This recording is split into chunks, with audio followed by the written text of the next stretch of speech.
ఉమ్మడి నల్లగొండ జిల్లా వ్యాప్తంగా కురిసిన అకాల వర్షాలతో రైతులు తీవ్ర ఇబ్బందులు ఎదుర్కొంటున్నారు. అకాల వర్షం కారణంగా ధాన్యం కొనుగోలు కేంద్రాల్లో నిల్వ ఉంచిన వడ్లు పూర్తిగా తడిసిపోయాయి. 40 రోజులుగా ధాన్యం కొనుగోలు ప్రక్రియ ఆలస్యంగా కావడంతో రాత్రి కురిసిన వర్షానికి ధాన్యం పూర్తిగా తడిసి ముద్దైందని రైతులు ఆవేదన వ్యక్తం చేస్తున్నారు. తడిసిన ధాన్యాన్ని కూడా ప్రభుత్వం మద్దతు ధరకు కొనుగోలు చేసి రైతులను ఆదుకోవాలని డిమాండ్ చేస్తున్నారు. అకాల వర్షాల కారణంగా రైతులు పడుతున్న ఇబ్బందులపై మా ప్రతినిధి నరేష్ మరింత సమాచారం అందిస్తారు.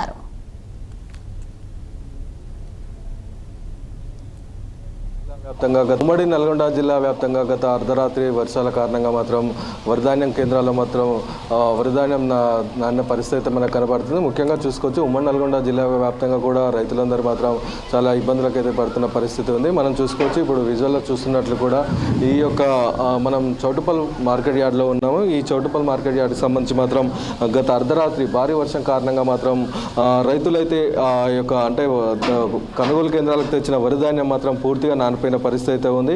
ఇప్పుడు ఒక రైతుకి ఇక్కడ వరిధాన్యం నాటిన దాంట్లో మాత్రం నీళ్లుంటే దాన్ని తీసే పరిస్థితిలో మాత్రం రైతు అయితే ఉన్నాడు. ఒకసారి ఈ యొక్క పరిస్థితి అంటే ముఖ్యంగా గత నెల రోజులకు కూడా వరిధాన్యం కొనుగోలు కేంద్రాల్లో ఈ యొక్క వడ్లను అయితే పోయడం జరిగింది. ఇప్పటికి కూడా వడ్లకు సంబంధించి మాత్రం ఇప్పటికీ ప్రభుత్వం కొనట్లేదని చెప్పేసి కూడా గత కొద్ది రోజులుగా రైతులు ఆందోళన కార్యక్రమాలు అయితే చేస్తున్న పరిస్థితులు అయితే చూస్తున్నాము. ఇంకా ఇప్పటికి కూడా ఈ యొక్క వరిధాన్యాన్ని కొనకపోవడంతో మాత్రం రైతులు అయితే చాలా ఇబ్బందులు అయితే పరిస్థితి ఉంది. అయితే మనకి ఇక్కడ చూసుకోవచ్చు, ఒక రైతు మాత్రం మనతో మాట్లాడడానికి ఉన్నారు.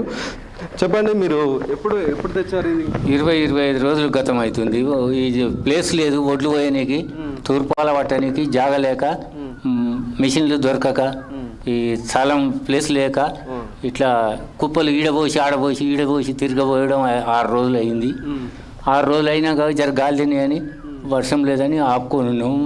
ప్లేస్ అవుతుందని ప్లేస్ కాకుండా గాలి దుమారం వచ్చి వర్షం వచ్చి వరిధాన్యం మొత్తం తడిసిపోయింది. అంటే ఎందుకు వరిధాన్యం కొనుగోలు చేయట్లేదు? ఏం చెప్తున్నారు అసలు? ఏం చెప్తారు, రేపు మాపు కొంటాం, అప్పుడు లేపుతాం అంటారు. ఆడ లారీలు దొరకలేవు, లేబర్ దొరకలేదు, ఏదో రకంగా మాట్లాడతారు వాళ్ళకు వాళ్ళే. తెచ్చడం పోసినాక ఏముంది, ఇప్పుడు కూలీలకే సరిపోతుంది. పట్టాలు ఏంటిస్తారు, బస్తాలు ఇస్తారు, అవి కూలీలకే సరిపోతున్నాయి. ఇంకే మీకు కష్టం చేసి ఏసాకానా ఇప్పుడు అలా బతికిచ్చినట్టేగా ఆసానికి కావాల్సింది. సబ్సిడీ అవుతాటుంది సర్కారు కూడా. నెల మీద 15-20 రోజులు అయింది. ఇస్తలేరు అది బారదాన్ ఇస్తలేదు. ఇస్తాను అంతయా మొత్తం గుద్దకింకి వెళ్ళే నా చిన్న కొడుకి అది చూడరా సార్, నువ్వే చూడాయి, నువ్వు చూడు, చూస్తే పడుతుందా? వస్తుంది ఎలాగ వచ్చి చూసిండు పోయిండు, మరి ఏం నడుస్తారు. రైతు కూడా మనతో పాటు ఉన్నారు. తన యొక్క వరిధాన్యం కూడా గత రాత్రి కురిసిన వర్షానికి మాత్రం భారీ కురిసిన వర్షానికి ఈ యొక్క వడ్లు అనేవి పూర్తిగా నానిపోయాయి. దీంతో పాటు ఆ యొక్క వడ్లను మాత్రం వేరే స్థలానికి అయితే తరలిస్తున్న పరిస్థితి ఉంది. ఒకసారి ఇక్కడ మరొక రైతు ఉన్నారు, ఒకసారి అడిగి తెలుసుకుందాం. నువ్వు చెప్పండి, ఎందుకు అంటే ఎన్ని రోజులు అవుతుంది మీ వరిధాన్యం మొత్తం పూర్తిగా నానిపోయిందా? పూర్తిగా నాణ్యది సార్, మొత్తం 2 వర్షాలు ఈసారి 2 వర్షాలు ఆనగొచ్చింది, పూర్తిగా నాణ్యది. ఇక మనది ఒకటి ఏంటంటే పటేలు 24 నెంబర్ అయితే 2 సార్లు జోకమని పెట్టిరా మన ముట్కాట్ల. నేను ఎమ్మడే కోసుకొచ్చా, అది ఒక్కందే అయితే ఎమ్మడే కోసుకొచ్చా 2 సార్లు జోకరని పెట్టారు. మళ్ళీ అసొంటిది ఒక కుప్పల అదే కుప్ప మీద పోయి పేర్ల మీద రాపించారు జోక్కురు. ఇక మళ్ళీ అట్నే ఆగింది. అట్లా ఎందాక వచ్చిపోయారు కానీ మన కుప్పకాడ రాలే, వాళ్ళు అట్నే వెళ్ళిపోయారు వచ్చి. నా పేరు మహేందర్. మేము ధాన్యాన్ని తీసుకొచ్చి 40 రోజులు దాటింది. నిన్ననే కాంటా వేసిరు. మా సీరియల్ నెంబర్ వచ్చేసి 78. అయితే ఇక్కడ మ్యాచర్ తీయడానికి వారం రోజులు పడిగాపులు గాయాల్సి వచ్చింది, ఉదయం నుంచి సాయంత్రం వరకు. గన్ని బ్యాగుల కోసం వారం రోజులు పడిగాపులు గాయాల్సి వచ్చింది, ఉదయం నుంచి సాయంత్రం వరకు. ఏ అధికారి ఎప్పుడు ఇస్తారో ఎవరికి తెలియదు. ఏ రైతు అయినా ఉదయం 6 గంటల నుంచి సాయంత్రం 7-8 గంటల దాకా ఉండాల్సి వస్తుంది బస్తాల కోసం, మ్యాచర్ కోసం. పలానాడు పలానా మ్యాచర్ తీస్తారనే ఇన్ఫర్మేషన్ ఇవ్వకుండానే వాళ్ళు ఇష్టానుసారంగా చేస్తారు. ఇంకా కింది స్థాయి అధికారుల చేతి వాటం ఎక్కువ ఉంది.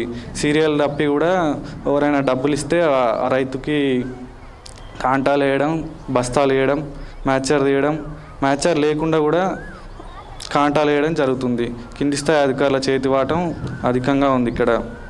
ఎంతకాలం అని ఎత్తిపియాల కూలీలకే 2000 అయినాయి, మొన్న 2000, మళ్ళీ ఇప్పుడు ఎత్తిపిస్తే 8000 అయితే ఏమో సారు, ఏం చేయాలనో ఏమో. నెల అవుతుంది, నెల రోజులు సర్ది అగో జోక్తామంటారు. గింజాన్ని ఉన్నాయి జోకమ్మ అంటే కూడా ఆమె జోకిస్తలేదు, ఏం చేయాలనో ఏమో సారు. మాకైతే వేస్ట్ వస్తుంది ఎన్నిసార్లు నాన్నాయి 2 సార్లు. మరి మొన్న నాంతే ఎత్తిపోసిన, మళ్ళీ ఇప్పుడు మళ్ళీ ఎత్తిపోయాలి. వచ్చారు ఎవరైనా అధికారులు వచ్చి ఇక వచ్చి రాయాల జోక్తం తీయమ్మ అన్నారు. వాళ్ళు అటే పోయి ఇటే పోయింది. ఇవాళ వచ్చారు ఎవరన్నా మరి వచ్చిండుగా ఒక ఆయన, ఇప్పుడు ఎంఆర్ఓ వస్తారట, వచ్చినాక ఏం మాట్లాడతాడు మరి. ఏం చెప్తారు మరి? ఇంకేం చెప్పాలి, ఆమె వస్తారమ్మా ఆగు జోక్పిస్తా అని. ఏం చెప్తారు మరి అధికారులకు వచ్చినాక? మరి జోక్పియాలి సార్ అంటాం, నా అంతున్నాయి. ఉమ్మడి నల్గొండ జిల్లా వ్యాప్తంగా గత అర్ధరాత్రి కురిసిన భారీ వర్షాలకు మాత్రం వరిధాన్యం కొనుగోలు కేంద్రాల్లో వరిధాన్యం అయితే పూర్తిగా నానిపోయిన పరిస్థితి అయితే ఉంది. ఇక్కడ రైతులు కూడా చెప్తున్నారు, అంటే కామన్గా మేమైతే నెల 15 రోజుల నుండి అయితే ఈ యొక్క వరిధాన్యం కొనుగోలు కేంద్రాలకు తెచ్చాము. ఇప్పటికీ 2వసారి ఇది వర్షాల వల్ల నానిపోవడం జరిగింది. రాబోయేది వర్షాకాలం. ఇప్పటి వరకు కూడా మా సంబంధించిన వరిధాన్యం కొనుగోలను మాత్రం ఇప్పటివరకు అధికారులు కొనట్లేదు.